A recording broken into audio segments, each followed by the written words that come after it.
NDA में seat sharing को लेकर तूफान से पहले की शांति।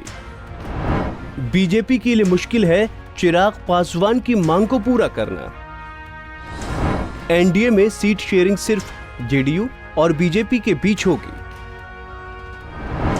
जेडीयू के खाते में आधी से ज्यादा सीटें आने की चर्चा। जेडीयू के खाते में 121 से ज्यादा सीटें आने का है अनुमान।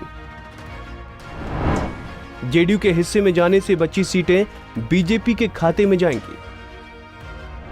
लोक जनशक्ति पार्टी को चाहिए कम से कम 43 सीटें। लोजपा के संसदीय बोर्ड ने 143 सीट पर लड़ने का दिया प्रस्ताव।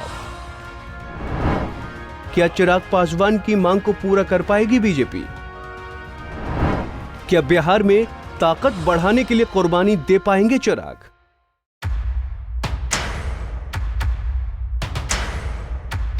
विधानसभा चुनाव से पहले सीट शेयरिंग को लेकर एनडीए में घमासान मच गया है।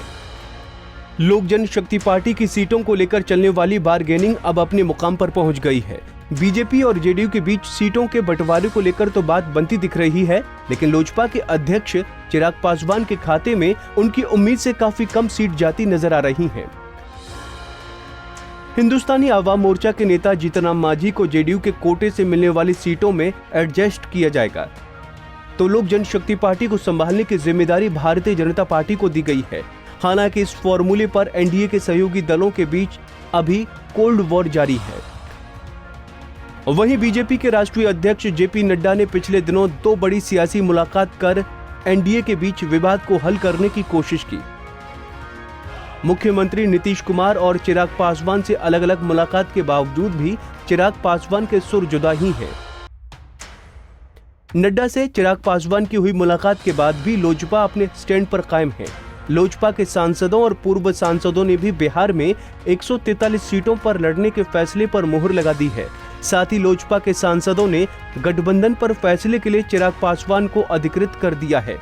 लोजपा नेताओं की बैठक में जेडीयू के राष्ट्रीय प्रवक्ता केसी त्यागी के बयान का स्वागत भी किया गया। दरअसल केसी त्यागी ने कहा था कि जेडीयू का गठबंधन बीजेपी से है, लोजपा से नहीं। इससे पहले चिराग पासवान ने पीएम नरेंद्र मोदी को चिट्ठी लिखकर ये दावा किया था कि बिहार की जनता नीतीश सरकार के कामकाज से खुश नहीं है और जनता की नाराजगी का असर विधानसभा चुनाव के नतीजों को प्रभावित कर सकता है। जैसे जैसे चुनाव का वक्त करीब आ रहा है, वैसे वैसे एनडीए में सीट शेयरिंग को लेकर चिराग पासवान का रवैया भी तल्ख होता जा रहा है। वैसे भी जेडीयू ने ये कहकर चिराग से पल्ला झाड़ लिया है कि उनका गठबंधन बीजेपी से है, न कि चिराग पासवान से। हालांकि बीजेपी के लिए चिराग पासवान को मनाना इतना आसान भी नहीं होगा।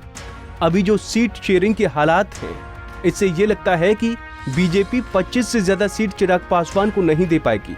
अब 43 सीट पर दांव लगाने वाले चिराग पासवान क्या 25 सीटों पर मान जाएंगे? ये तो आश्चर्य ही होगा। वैसे बीजेपी के आलाकमान को लगता है कि लोजपा के पास ज्यादा विकल्प नहीं है, क्योंकि अगले 4 साल केंद्र की सत्ता में कैबिनेट मंत्री के पद पर बैठे रामविलास पासवान शायद ही कोई बड़ा रिस्क लें। अगर चिराग केंद्र की सत्ता से बाहर आकर बिहार में ज्यादा सीटों पर चुनाव लड़ेंगे तो केंद्र की सत्ता से उनके पिता को हाथ धोना पड़ सकता है। वैसे भी रामविलास पासवान लंबे समय से केंद्र की सत्ताधारी दल का साथ देने के लिए जाने जाते हैं। ऐसे में 43 से कम सीट मिलने पर चिराग जुबानी जंग से ज्यादा कुछ करने की स्थिति में नहीं है। हालांकि ये भी कयास लगाए जा रहे हैं कि चिराग के बुलंद हौसले के पीछे कहीं न कहीं बीजेपी की भी शह है। लेकिन नीतीश कुमार भी राजनीति के मैदान के जमे जमाए पहलवान हैं।